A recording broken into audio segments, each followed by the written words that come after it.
Sud Radio Média, 10h-10h30, Valérie Expert, Gilles Gansman.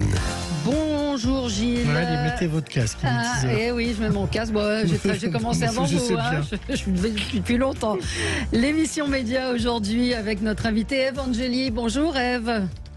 Bonjour Valérie, bonjour à tous les deux. Bonjour, on est Ève qui est dans le sud. Ben oui, vous deviez venir nous retrouver, mais avec les grèves, on a préféré jouer sur. Et donc, vous êtes avec nous. On va parler de ce concert le 15 avril à Paris, aux Étoiles de Paris. Et puis, on est ravis de vous recevoir pour savoir ce que vous devenez, ce que vous faites. Évidemment, on se souvient de vous, entre autres, dans La Ferme Célébrité et autres émissions. Et puis, pour votre carrière de chanteuse qui reprend. Donc, on va en parler avec vous dans un instant. Oui, un nouvel album et puis un concert aux Étoiles de Paris. Absolument. Et vous avez été découverte dans Graines de Star, c'était en 99 sur M6. Gilles, on passe au zapping. Sud Radio Média, l'instant zapping. Eh ben, ça aurait pu être un évangélisme. Hein. Les médias ne parlent que de ça. Le coup de jus de Gims qui revisite l'histoire. Hier, touche pas à mon poste, qui touche donc un public jeune. Cyril Hanouna a pris le temps, avec une égyptologue et le patron de C8 qui est pointu sur le sujet, de remettre les choses à leur place. Et je trouve ça très bien que Cyril Hanouna, par rapport à son public, remette les choses dans le bon sens. Et vous allez voir que même Bernard Montiel y a été de sa science. Les pyramides ont été recouvertes de calcaire blanc. Donc il n'y avait pas d'or. L'or, elle se trouve sur les obélisques, on est d'accord. Et encore, c'est même pas de l'or, c'est ce qu'on appelle de l'électrum. Donc c'est un mélange d'or et d'argent. Et on appelle ça un pyramidion. D'où la confusion. Oh mais bravo Franck. Oui. Et en fait, c'était pour refléter les rayons du soleil, pour communiquer avec le dieu Ra, le dieu du soleil. Et donc il n'y avait pas d'or sur les pyramides. Vous avez suivi un peu l'affaire, Ève Angeli, de l'électricité au temps des Égyptiens? Si j'ai suivi l'affaire? L'affaire de Gims. Ah non, pas du tout, je ne regarde pas cette émission, désolée. Bon, non, mais c'était sur les réseaux. Sur la polémique. Vous regardez les réseaux sociaux, vous suivez ou pas? Vous êtes sur Instagram, TikTok, comment vous gérez ça? Alors j'avoue que c'est de moins en moins ma tasse de thé, les réseaux sociaux. En effet, j'habite dans le sud et je suis un peu sur ma petite planète Mars et j'aime bien me couper du monde. Donc je vais dans les médias, mais une fois que je sors des médias, je me coupe des médias souvent. C'est pour ça que j'ai l'air un peu extraterrestre. Non, vous regardez pas la télé, rien du tout. Si, mais en fait, je regarde beaucoup de cinéma, des films, plus que des émissions. Des séries? Beaucoup de séries aussi, voilà, mais surtout des films. J'adore le cinéma français notamment. Sur BFM, le témoignage touchant de Églantine Émeillé, qui a vécu un drame avec la mort de son fils autiste à 17 ans. Mais elle ne veut pas lâcher l'affaire, elle veut continuer le combat et que l'État intervienne de plus en plus pour qu'il y ait de plus en plus d'accompagnants des autistes. Elle était hier sur BFM. L'histoire de mon fils, elle est tragique. Je n'avais pas prévu et je tiens à préciser que c'est pas parce qu'on est autiste qu'on décède à 17 ans. Ça n'a rien à voir. Qu'est-ce qui a provoqué la mort de votre fils? Il a fait un trouble très particulier, un accident vasculaire dans la moelle épinière. En tant que mère d'un enfant handicapé, et je me sens toujours mère d'un enfant handicapé aujourd'hui, j'avais des moments magnifiques avec mon fils. L'espoir qu'avec tout ce qu'on mettait en place autour de lui, les jours meilleurs allaient venir, et je pense que c'est l'espoir qu'ont toutes les familles. Moi, j'ai envie de leur dire, accrochez-vous, on vous laissera jamais tomber. On est de nombreuses associations à œuvrer et on continue le combat. Moi, je suis très admiratif d'Églantine Émeillé, de ce qu'elle est, de son combat, et il faut absolument que l'État, et puis il faut absolument que l'État finance des aidants pour qu'ils puissent aller dans les écoles. Je sais que c'est aussi un de vos combats, Valérie. Ça a été aussi l'actu dans tous les médias hier. Vous en avez parlé également dans vos débats. La violence dans les crèches. Alors, je ne sais pas si vous avez vu ce documentaire toujours sur BFM, où une journaliste. Une grosse enquête. Ah oui, une grosse enquête. Il faut absolument regarder en replay. Et une journaliste de BFM s'est infiltrée dans une crèche. Elle s'est fait embaucher. Écoutez. Faire le ménage, réchauffer les repas, recevoir des livraisons. Du temps que Louise et ses collègues ne consacrent pas au confort des enfants et à leurs besoins les plus élémentaires. Ah, on a oublié de leur donner de l'eau ce midi. Ah oui, personne n'a pensé. Non. Dès qu'ils se réveillent, on leur donne. Une situation qui ne semble pas inquiéter la directrice. Par rapport à l'eau, j'ai vu qu'on n'en donnait pas beaucoup dans la journée, à part à midi. Ouais, ça dépend vraiment des professionnels. On y pense pas. Ah bah, on y pense pas. Il y a eu pire que ça. Hein, oui. Dans les témoignages de personnel qui témoignent, elles sont 2 pour s'occuper d'une vingtaine d'enfants, puis une petite fille qui est morte de mauvais traitements. Oui. Donc ça vous touche, Evangélie, ce genre de documents? Ah oui, carrément, mais je trouve souvent que on va dire c'est de la négligence qui tourne à la maltraitance. Ouais. Et c'est également le cas dans les EHPAD. Hein. Je l'ai vécu malheureusement avec mon grand-père qui en est décédé. Et voilà, il y a souvent un manque de personnel, peut-être aussi des gens qui en ont ras-le-bol de leur métier. On a envie de leur dire dans ces cas-là, il vaut mieux s'orienter ailleurs. C'est la vie de gens qui est en danger, quoi. Votre grand-père a été maltraité en EHPAD ? Oui, en fait, il était en fin de vie, c'est sûr, comme beaucoup de gens en EHPAD, mais il aurait pu vivre encore quelques années maxi. Et en fait, par la négligence, il a été déshydraté, puis il est décédé, il s'est asséché. C'était vraiment de la négligence. On l'a vu décliner dès qu'il est rentré, quoi.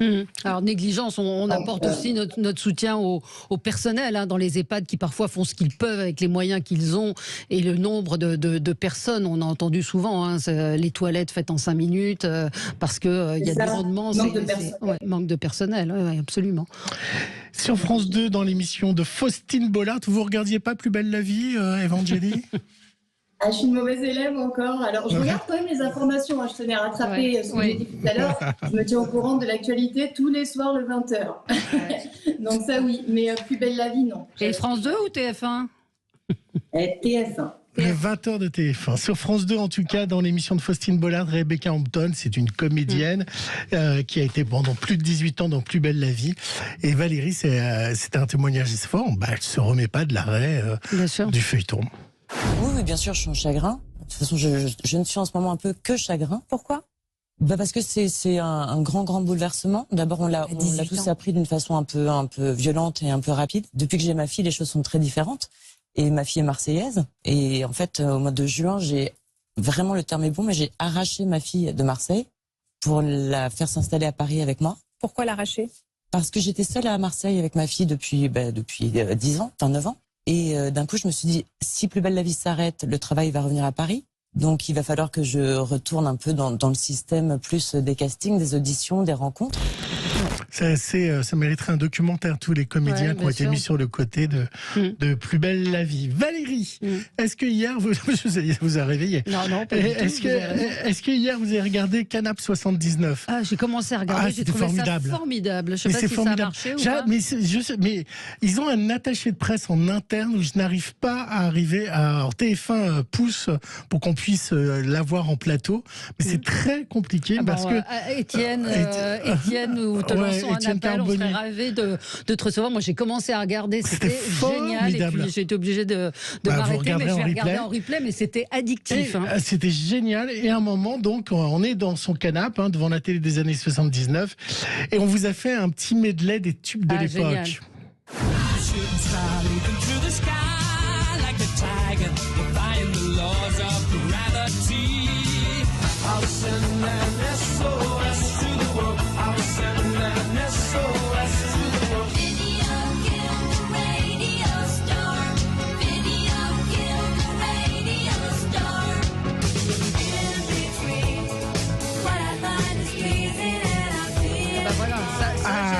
Voilà. Ça j'aime, voilà. Merci à John pour le petit medley, notre réalisateur avec qui je travaille tous les matins. Bon, vous n'étiez pas né en 79, Evangélie. Non, mais vous connaissez ces tubes, Eve. J'avais moins 1 an, mais je connais à fond, surtout Queen, j'adore, Don't Stop Me Now. Ouais. Et surtout, il n'avait pas de moustache à l'époque. Exactement. Et alors, ça a rassemblé hier 863 000 personnes. Ah, super. Près de 5% de part de marché. Donc, c'était vraiment bien. Et puis, tiens, un petit point d'audience. L'école de la vie continue de fonctionner bien. 2 473 000 téléspectateurs. Donc, voilà. On se retrouve dans un instant avec Evangélie pour parler musique, chanson, puis de votre vie, puis télé. À tout de suite. Sud Radio Média, l'invité du jour.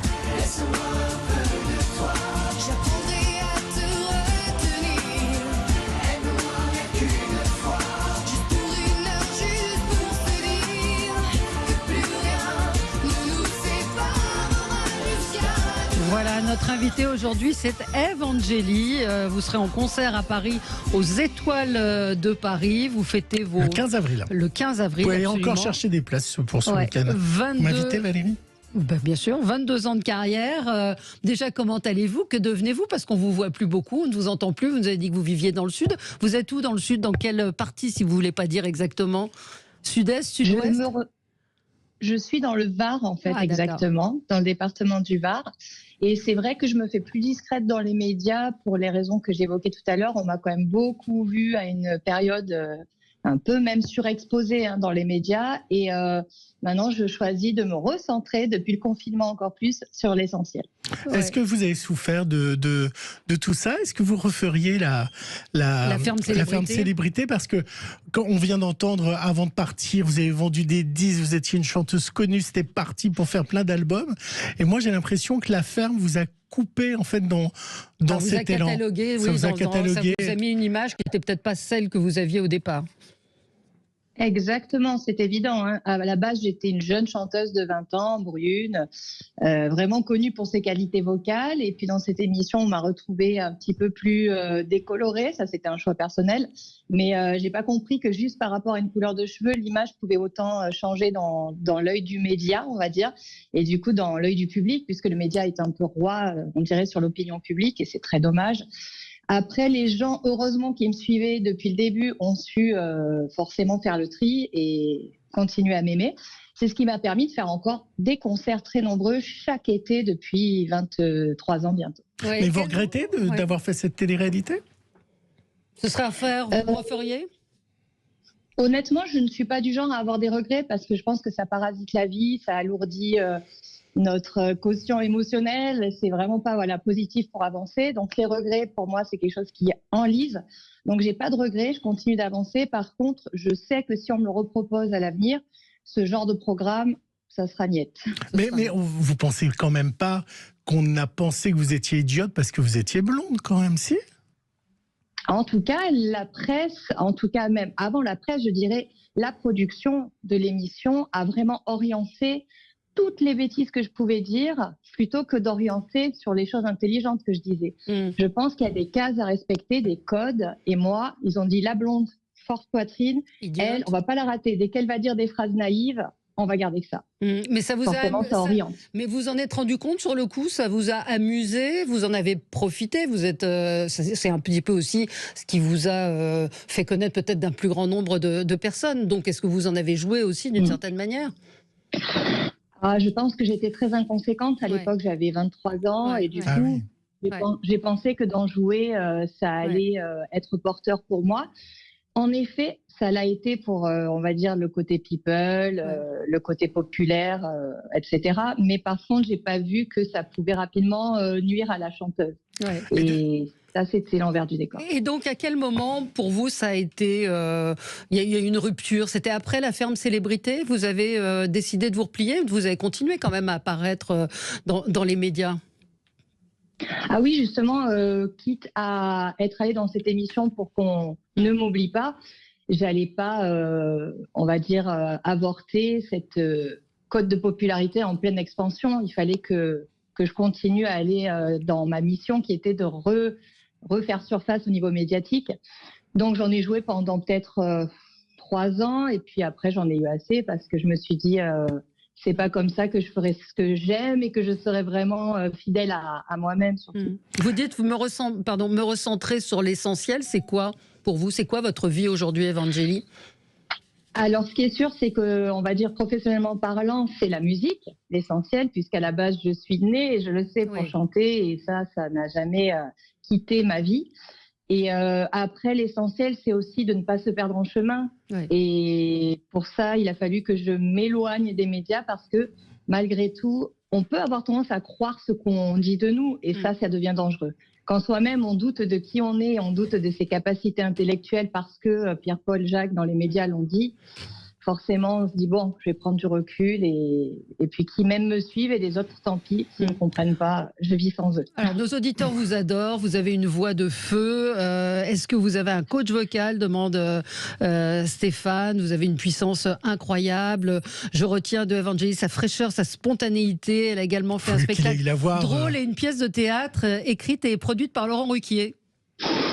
C'est vrai? Alors, plus exactement, j'ai fait un one-woman show et Laurent Ruquier m'a aiguillé, en fait, quand il est venu me voir à Avignon pendant le festival, sur la réécriture de certains passages. Mais voilà, c'était pas vraiment produit par lui, c'est juste en toute amitié qui m'a fait.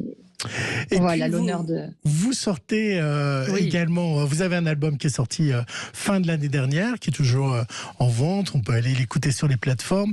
Et il y a un nouveau single qui sort, qui s'appelle Les Couleurs, j'ai un trou. Couleurs du cœur, voilà, on écoute un extrait.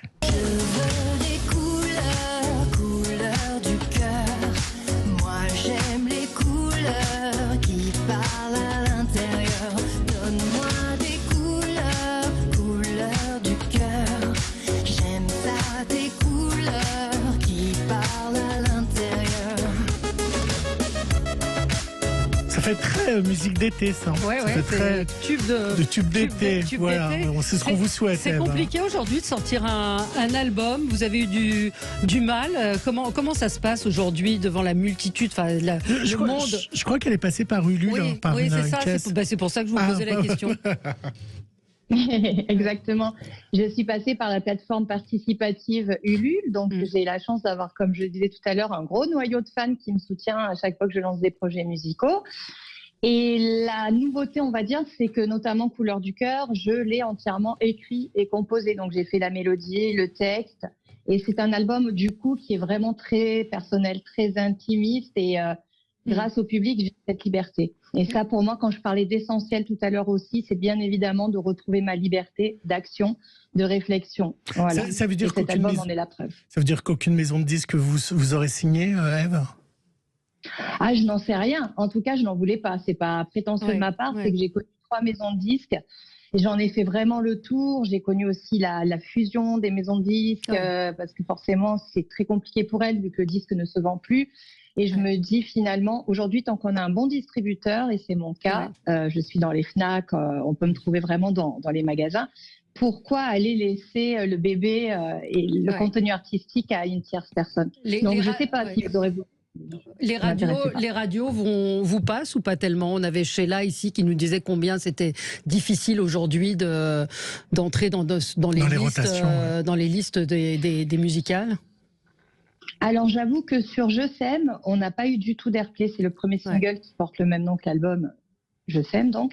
Et c'était quand même très piano-voix, je peux comprendre. Maintenant, avec cette chanson Couleurs du cœur, je me dis c'est quand même, comme vous l'avez dit, un tube de l'été en puissance. Donc j'espère que là, on va faire un petit peu amende honorable de cette image qu'on a pu me coller et aller de l'avant comme je suis en train de le faire. Et si ça plaît, le jouer.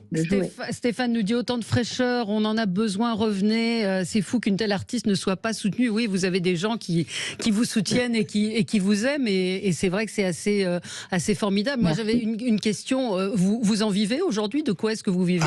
J'allais vous demander si vous vivez encore de vos succès. Alors, je vis de mes concerts. C'est-à-dire que les droits d'auteur-compositeur, vu que j'avais écrit et coécrit avant de partir mon gros tube, ça n'a pas suffi quand même à en faire un gold, c'est-à-dire un tube qui reste en RT. Donc, c'est pas avec ça, comme Jean-Jacques Goldman, que je peux m'assurer une retraite à vie. Mais par contre, j'ai la chance de faire des concerts et donc je continue à gagner ma vie essentiellement et uniquement grâce à la musique. Et ça, c'est super. Donc, vous serez en concert à Paris le 15 avril aux Étoiles de Paris. Vous avez d'autres dates à nous annoncer cet été? Vous serez sur les routes de France? Alors, je ne les ai pas toutes notées, mais oui, j'ai une trentaine de dates. On va sur votre site, on tape Evangélie. Et moi, j'avais une dernière question. Alors, je ne vais pas le dire à l'antenne, mais en travaillant sur l'émission. Oui, non, mais je me comprends. C'est pas votre vrai nom, Evangélie. Moi, je croyais que c'était votre... On peut dire comment vous vous appelez? Oui, ça vous dérange? Oui, je pense que... Vous appelez Vanessa Garcin. Et alors, comment vous vous êtes appelée à Evangélie? Alors Ève, en fait, ça devait être mon premier prénom Et au dernier moment, mes parents m'ont appelé Vanessa, mais ils ont gardé Eve en deuxième parce qu'ils avaient longtemps hésité. Et Angélie, c'est juste par rapport à mes origines italiennes maternelles où j'avais envie de pas renier que j'aime mes origines italiennes et en même temps ça sonne, je trouve. Eve Angélie, ça... Écoutez, c'est la nouvelle Eve Angélie que nous recevions ce matin. On vous souhaite beaucoup de succès. On vous souhaite d'avoir... C'est bien parfois de revenir sur des gens. Moi, je trouve que c'est intéressant. Et puis de voir comment vous avez évolué. 22 ans de carrière, c'est pas rien. Donc, pour vos fans, vous allez sur le site d'Eve Angélie. Vous aurez toutes ces dates de tournée. Mais à Paris, concert important le 15 avril. Et puis, en live, évidemment. Et puis, évidemment, l'album qu'on peut retrouver un petit peu partout. Merci Eve Angélie d'avoir été avec nous, ravi de vous avoir reçu. Et dans un instant, c'est Jean-Jacques Bourdin.